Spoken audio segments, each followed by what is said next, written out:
اپنے ذکر میں لا الہ الا اللہ کی کثرت کیا کریں، یہاں تک کہ آپ کے دل و بدن روشن ہو جائے اور لا الہ الا اللہ آپ کی زبان پر مستقبل ہو جائے۔ جب آپ کو کسی دن موت آئے تو موت کے خوف سے فوراً لا الہ الا اللہ جاری ہو جائے، جو آپ کا آخری جملہ بن جائے۔ دوسروں کی چیز پر نظر ڈالنا اپنے پاس موجود نعمتوں کی لذت سے محرومی کا سبب بنتا ہے۔ اگر آپ کسی کے ہاتھ میں اس سے زیادہ خوبصورت چیز دیکھتے ہیں جو آپ کے ہاتھ میں نہیں ہے، تو ہو سکتا ہے یہ اس شخص کے لیے اس چیز کا بدلہ ہو جو پہلے اسے نہیں دیا گیا تھا۔ بس گھر راز کی مانند ہیں اور لوگ بند صندوق کی طرح ہیں۔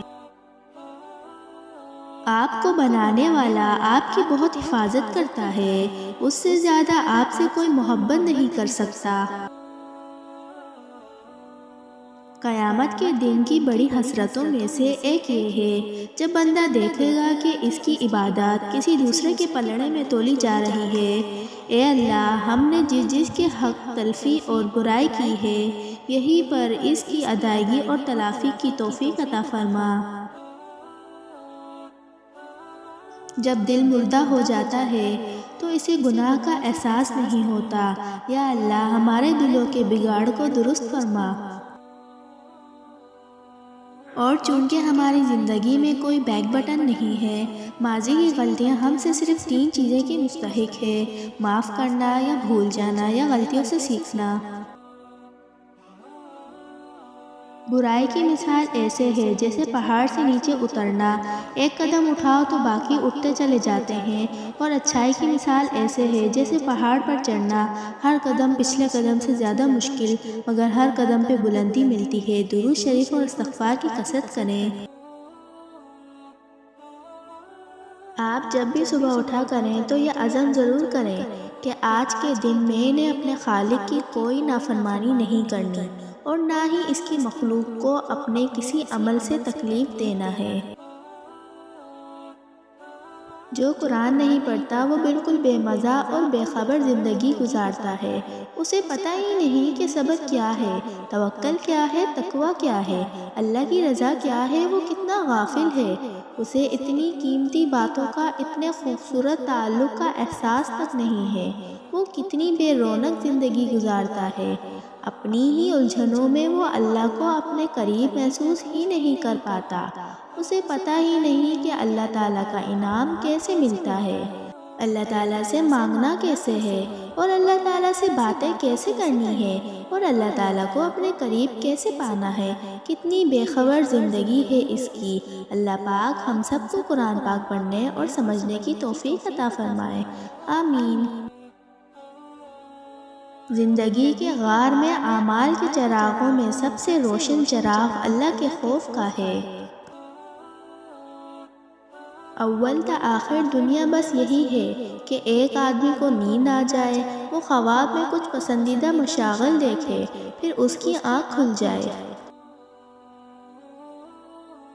اپنی زندگی کا مقصد رب کی رضا بناؤ، کیونکہ جو اللہ پاک کی رضا میں راضی ہونا سیکھ لے، پھر زندگی کے غم اسے پریشان نہیں کیا کرتے۔ درود پاک اور استغفار کی کثرت کریں۔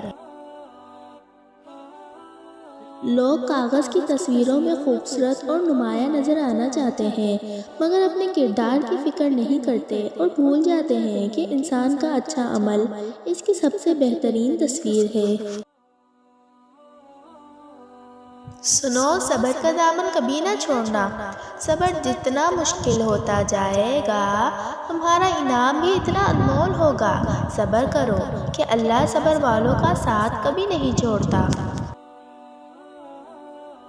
یہ اچانک ہر سال سبز و شاداب درختوں کے پتے جدا ہو جاتے ہیں اور ایک ویرانی کا منظر پیش کرتے ہیں۔ پتہ ہے یہ کیوں ہوتا ہے؟ یہ اس لیے ہوتا ہے کہ اللہ کریم اپنے اشرف المخلوقات کو سمجھاتا ہے کہ ابھی وقت اعمال کی طرف لوٹ آؤ، ورنہ ایک خزاں تیرے بھی انتظار میں ہے۔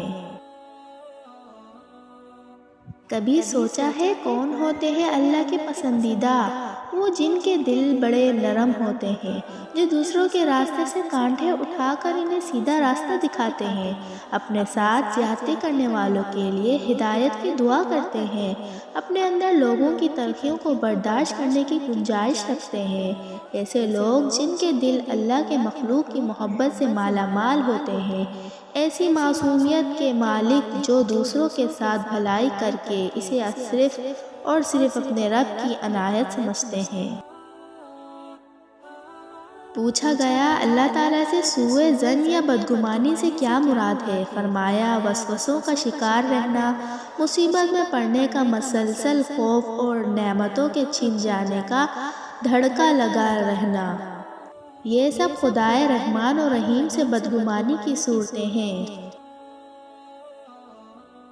اچھے نیک سیرت مومن کی پہچان اس کے خلوص، عاجزی، سادگی، سچائی اور دین سے محبت دیکھ کر کی جا سکتی ہے۔ وہ سنتا ہے بہت قریب سے، وہ جانتا ہے آنکھ میں ٹھہرے آنسوؤں اور دل میں چھپی ہر آہ کو، اس سے کہیں اس کو پکاریں، وہ آپ کا رب ہے، وہ ضرور سنتا ہے، وہی تو ہے جو ہر مشکل کو آسان کر دیتا ہے۔ دل کس لیے بنائے گئے ہیں؟ دل اس لیے بنایا گیا ہے تاکہ وہ اللہ تعالیٰ سے محبت کرے۔ لوگوں کی محبت کو تم اپنا غم نہ بناؤ، بس لوگوں کے دل تو الٹتے پلٹتے رہتے ہیں، لیکن اپنا غم اللہ کی محبت کو بنا لو، کیونکہ جب اللہ تم سے محبت کرے گا تو اللہ لوگوں کے دل بھی ایسے بنا دے گا کہ وہ تم سے محبت کریں گے۔ دل کرتا ہے جب میں قرآن پڑھوں تو قرآن میرے دل میں اترے، جیسے مومنین کے دل میں اترتا ہے۔ میرا دل بھی کانپے، میری روح بھی اپنی رب سے ملنے کے لیے تڑپے، مجھے بھی میرا رب کہے، میری بھی آنکھوں سے آنسو نکلے، میں بھی جب قرات کروں تو اس کی حلاوت دلوں کو پگھلائے اور میں چنے ہوئے لوگوں میں سے ہو جاؤں۔ میرا بھی دل کرتا ہے اللہ کی محبت پانے کا اور اس سے دوستی کا۔ کبھی کبھی چند خوبصورت لمحات کی قیمت صرف آزمائش ہوتی ہے۔ تو کیا ہوا، راہیں مشکل ہیں تو آپ کی منزل اللہ کی جانب ہے نا۔ اگر زندگی کبھی روشنیوں کا تحفہ دے تو انہیں مت بھولنا جنہوں نے کبھی آپ کے اندھیرے بانٹے تھے۔ اتنی لمبی راتوں کے باوجود اگر فجر کی نماز نصیب نہیں ہوتی تو یہ رب تعالیٰ سے تعلقات خراب ہونے کی نشانی ہے۔ اللہ تعالیٰ ہمیں 5 وقت کا سچا پکا نمازی بنا دے۔ ہمت کرو، کچھ تفصیلات کو ڈیلیٹ کرنے کی، کچھ لہجوں کو ڈیلیٹ کرنے کی، کچھ باتوں اور یادوں کو ڈیلیٹ کرنے کی، اور کچھ انسانوں کے رویوں کو بھی۔ اگر تم ہر غیر ضروری چیز اپنی یادداشت میں محفوظ کرو گے تو تمہاری میموری منفی خیالات اور تصورات سے بڑھ جائے گی، نتیجتاً زندگی موبائل ڈیوائس کی طرح ہینگ ہو جائے کر رہ جائے گی۔ ہمت کرو، ڈیلیٹ کرو، پرسکون رہو۔ دن کا آغاز نماز فجر سے کرنے والے ہمیشہ اللہ کی رحمت کے سائے میں ہوا کرتے ہیں۔ آپ نماز فجر سے بڑھ کر سکون دن کے کسی اور حصے میں نہ پاؤ گے۔ جس نے نماز ادا کی وہ کامیاب ہو گیا۔ دعاؤں کو کبھی ہلکا نہ سمجھے۔ دعا دل سے کی جائے تو الفاظ کی بھی ضرورت نہیں رہتی، ضرورت ہوتی ہے تو بس یقین کی، اللہ پر، اس کی قدرت پر، اس کی بڑائی پر اور اپنے عاجزی پر یقین کی۔ اس کیفیت کے ساتھ کی گئی دعا پہاڑ بھی ریزہ ریزہ کر دے۔